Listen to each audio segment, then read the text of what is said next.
Even they're not prepared. Dudes who know that it's coming are not prepared to get punched in the face, even though they know you are going to get punched in the face, man. Things that everybody's kind of afraid of. You're going to get punched in the face. If you know that you're going to get punched in the face, you need to do something to not get punched in the face and or understand what it feels like, power through it, getting punched in the face. You know, I think the world kind of got punched in the face. Hey, welcome to the channel, friends. As always, I am stoked to see you. I hope you all are doing well. It is not Q&A Wednesday, but it is Wednesday morning at 4 something. Still working on my coffee and got 3 things on the table for today from some previous comments. If this is your first time here to the channel, man, welcome. Glad to have you. So format has kind of changed a little bit. I'm going to throw out some stuff for some dialogue based off some things I've been seeing and thinking about. And look forward to your comments down below on any one of the 3 areas or anything that you want. Now, if you leave a comment, I will respond right to you down below. And then odds are, I'll pick one of the comments that's left either in this one or in another video to be the primary subject for a future follow-on not Q&A Wednesday video. So the 3 things for today is getting punched in the face, creeds to live by, and when things go wrong. So, what I've been thinking about is Iron Mike Tyson, right? If you weren't a child in the 90s playing knockout, Iron Mike Tyson was a beast. The dude was only like 5 foot 10 inches tall, and he erupted on the scene and just completely scared the crap out of everybody. And it doesn't matter how big or how tall they were, he was a ferocious machine. And man, that dude was a killer.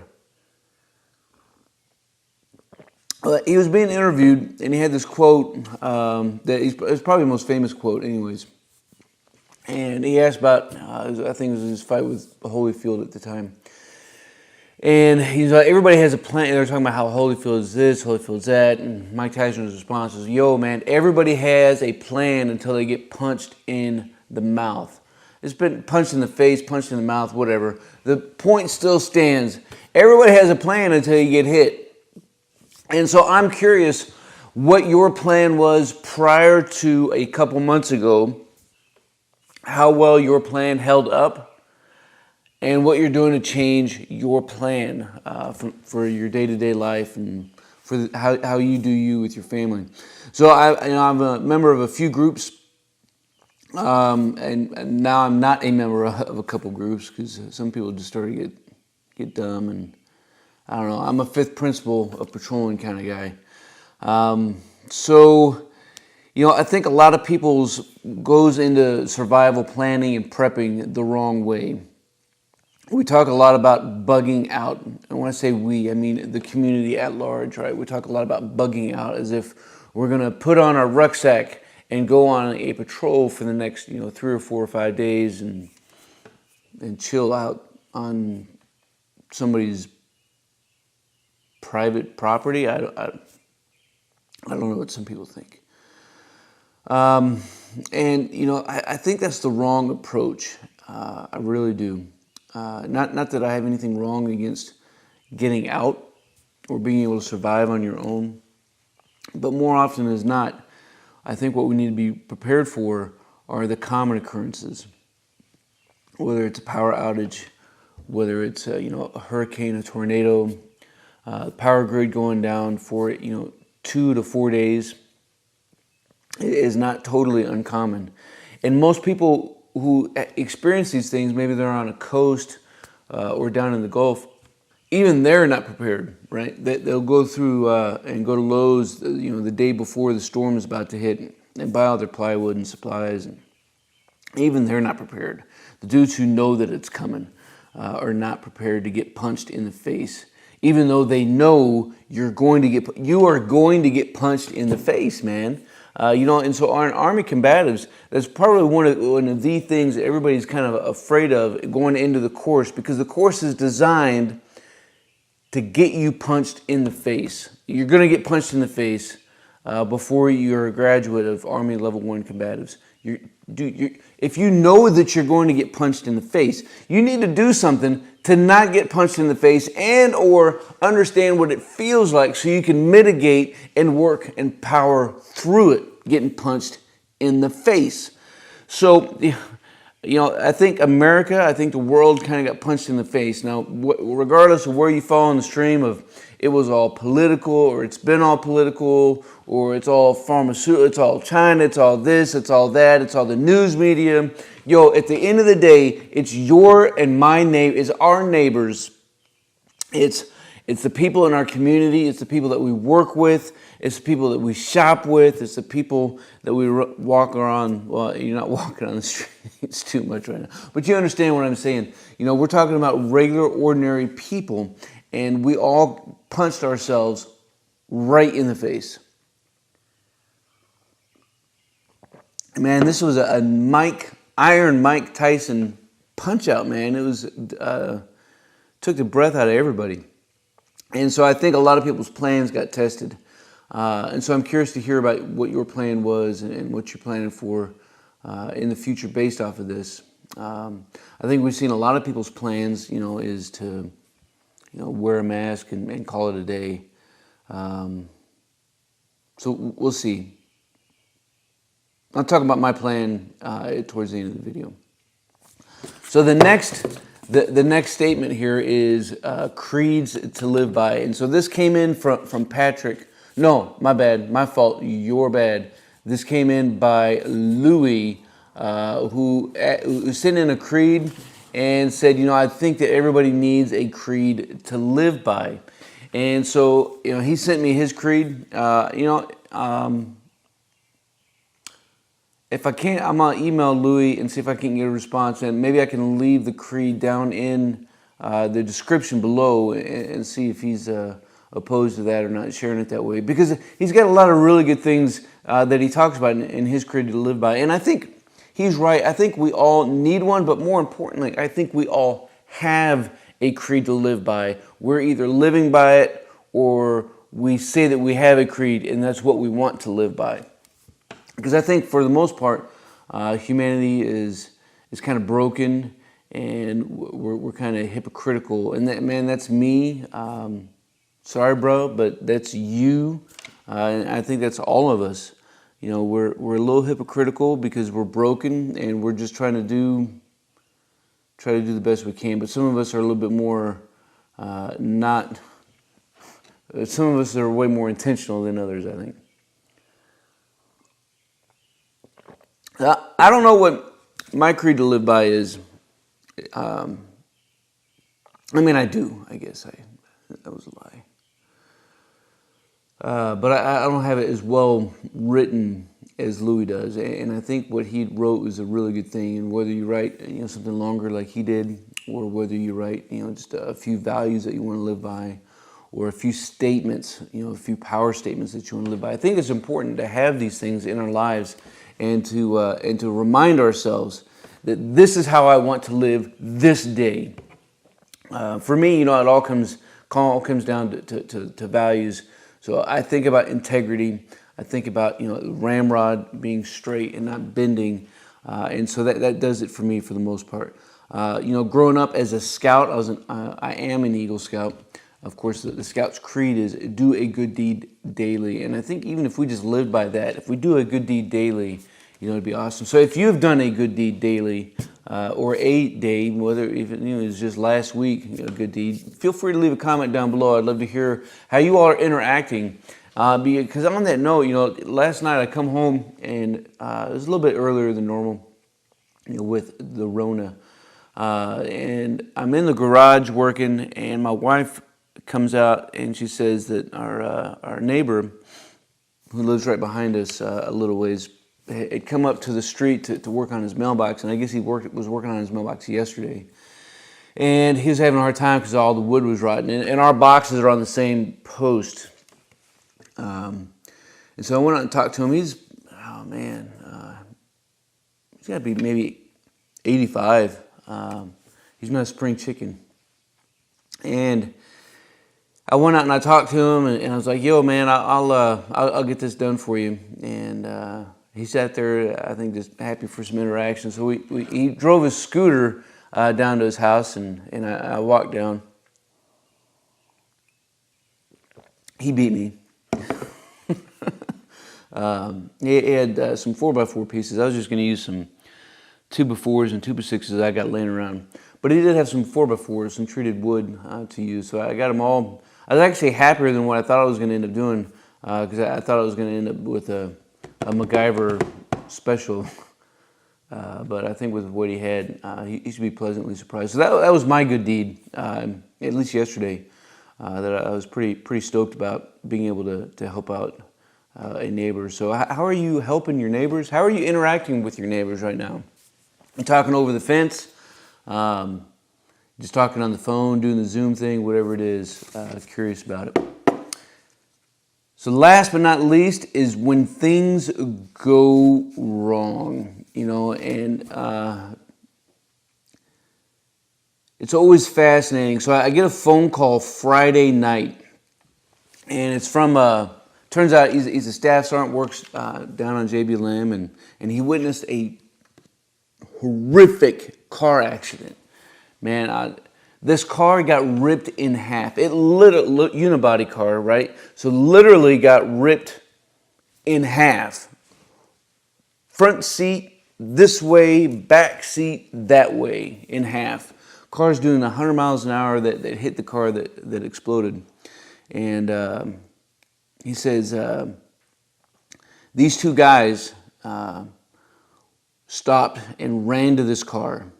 Like, there is still dust and fumes and smoke and debris and paper and confetti, just bits of car everywhere in the air, starting to drizzle down like smoke. And these two dudes charge to the car, and one of them pulls out the driver, who is really injured.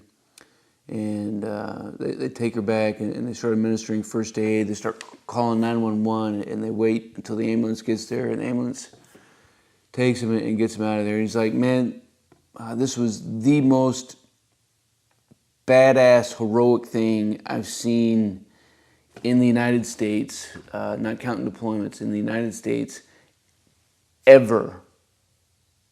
It turns out that these are a pair of my soldiers. I'm super proud and super stoked for them, for doing the right thing. Seeing somebody in need and charging towards danger of a ripped car in half, engine still running, gas tank, just everything's boiling out all over the place, and doing what they can to help somebody desperately in need. He's like, dude, man, your dudes, they were awesome. He's like, I don't know what you're doing, but these dudes are awesome. And talked about quite a few minutes on the phone with him, and then called in to my battle buddy, and we chuckled because both of these guys, they can't get an award right now, and one of them probably won't be in the Army in 3 weeks. And it's kind of a joke. It wasn't a joke. It was the dark humor irony that we have in the military. Is it was funny as hell to have two dudes who are potentially can't get awards, and one of them's getting kicked out, chaptered out. Did something that could have resulted in maybe a Army medal or something. I mean, this was quite something. But the more I thought about it, that on Friday and through the weekend, the more I thought about what we should really take away from this. Because I think we have a tendency that when somebody does the wrong thing, that when they're from outside of the box, that when they're over here and they're not in our frame, whether they're out here or they're up here or they're over there, and they're out there, so they're not on the in crowd, right? They're down here, and until they come up to my level, dude, no, they suck. They're just not worthy, whatever it is, the analogy that we use. But I think this is a really good lesson for everybody to know that you could have somebody who's on the outside of your sphere of influence, outside your circle, outside your clique, outside of what you think is right, and do something that's absolutely the right thing to do, to live with integrity, to live honorably. When good people do bad things or bad people do good things, these are the wrong phrases to begin with, because we see things like this that are happening. And it's a way that I always try to keep it in the back of my head to look at life like that lens that I try to see through. Because I think too many times we think that unless you're here in the center, that you're out there, that you're damned or going to hell, or I need to blast about you on Facebook or some other news outlet because your political ideology is the wrong way and you're leading the country to hell. Whatever it is, again, it all comes back to the people that are around us, man. They're our neighbors, and those are, odds are, the people that we're kind of thrashing. But I do think, I'm not opposed to absolute right and wrong. I do believe in that. I just think that our frame of reference is probably not the right one. In the case of this box, just real quick, if I was this, my notepad holder, and I was in the center, I could assume that, this pen that's also in the frame of reference is kind of hanging around the right, the absolute right. But if it's actually on a trajectory leaving, it may not be doing the right thing. Even though it's close in proximity, it's departing. It's turning away from. It's leaving. It's exiting. It's exiling. But I could have something that's out here. We'll call it my coffee cup. And it's outside of the frame of reference. It's outside my group. It's outside the litmus test of what should be right and what should be wrong. But it's actually on a trajectory that leads it towards what is right and what is good and what is holy or sacred or just the right way of looking at things, or whatever it is. But I hope that probably didn't make sense or isn't worth anything. But it's just things that I think about. So my plan is not too much, I guess, at the end of the day. I'm happy where we're living right now. I'm on well water, so that's pretty good. I'm tied into city power, but I have a backup generator, which I enjoy using. I do have quite a bit of stuff here, but areas that I need to improve on in my plan. I wouldn't mind doing a little bit more canning and some food prep. I do have a large freezer, but freezed foods, they don't last forever because freezer stuff. But I think we're pretty much set with the location of where we're at. It is okay. It would take an absolute cataclysmic event, I think, to damage the environment where we're at, because I'm up high enough, and it would take like Mount Rainier blowing its top and a big 10.0, 9.0 earthquake to shake anything here. But I think for the most part, we're pretty set. We talk about the plan a little bit. The wife knows how to turn on the generator. My kids know how to turn on the generator because power goes out here all the time. With the Rona, kind of messed up some supply. And I was in Walmart this weekend, and man, they were. I don't go to Walmart a lot, and this is 8-9 weeks after the fact, and man, the stuff on their shelves is still tanking, man. It's still tanking. Everything from, not just on the food side of the house, but everything else in their electronics. A lot of bare things in their shelves there. in their crafts. You know, a lot of people doing crafts at home, but a lot of things there, you know, they're camping and stuff. A lot of stuff is still not resupplied. And then again, the food, whether it's frozen foods, fresh foods, stapled items, still not doing too good. Plenty of beer though, plenty of beer.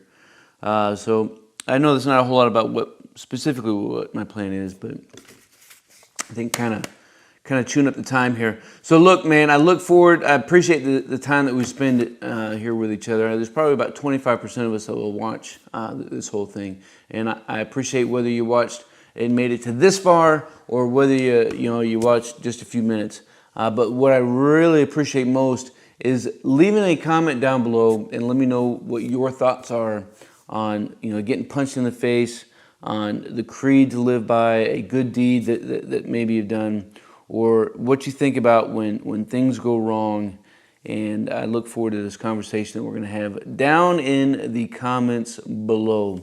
And I think that's a wrap. So until then, we'll see you.